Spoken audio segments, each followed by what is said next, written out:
What I'm going to try to do today is to explain to you the war on terror from the Muslim point of view. You've obviously heard it from the newspapers and from the government. Now perhaps you can hear it from the Muslims themselves. Muslims have for decades lived under occupation or barbaric dictatorships, often propped up by the West, and as a result some of them have taken up violent action. Not unlike Western people themselves, who when their rulers oppressed them or they felt that they were unfairly treated, took up arms to remove them. The difference is, many of those Muslims had no means of taking on a modern military. So what they did is some of them took up terrorism. And a small minority of those took up terrorism within Western countries. Now the West was in a conundrum. Now they had to justify to their population why they were being attacked. What the West did then is they created a lie.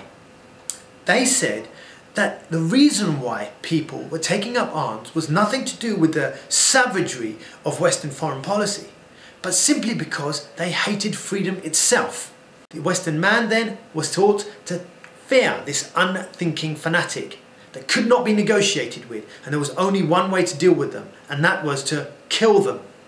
The Western non-Muslim then saw the Muslims as something to be feared, something to be loathed, something to be hated. And they feared it so much due to this media demonization of the Muslims that they gave their governments almost a blank check to do whatever they wanted with this threat in order to safeguard their own safety.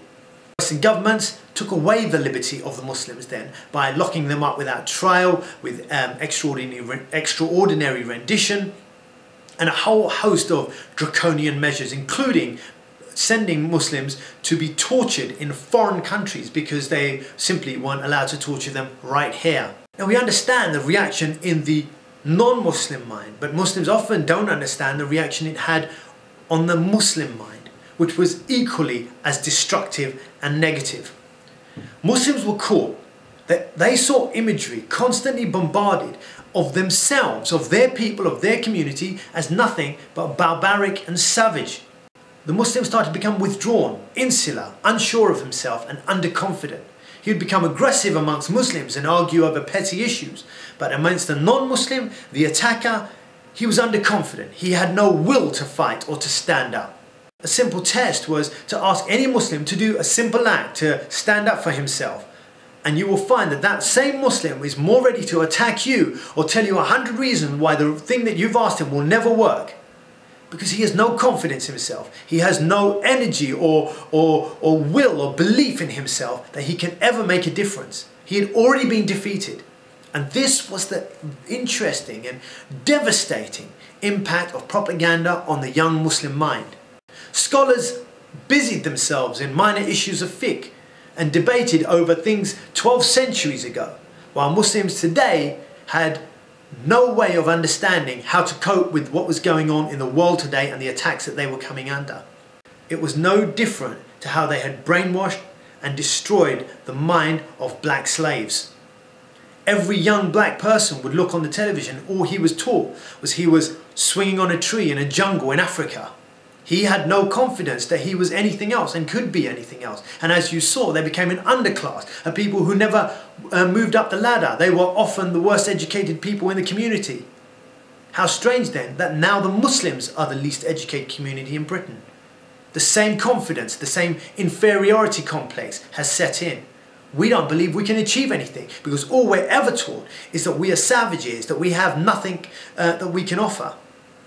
Some Muslims, they abandoned political action altogether and they started to become spiritual. And all they started to do is they were interested in their own perfection. As if you could perfect yourself while ignoring the screams and the poverty and the mass murder of other people around the world. They almost created an Islam that simply didn't exist in the past. A selfish version, a perfect yourself version. Other Muslims, being so ashamed and so underconfident and unsure of the imagery that they saw of their own community, started to loathe their own community and loathe themselves by loathing their community. They hated their community more than the non-Muslims hated them. By agreeing with the attacks against us, they themselves safeguarded themselves and were called moderates as a result. They realized very quickly that if you did everything the government did and the media wanted you to believe, you would not be under attack, you would not be under the spotlight. However, if you stepped out of line, then you would be targeted and labeled with one of these propaganda terms: a jihadist, an Islamist, an extremist, a radical.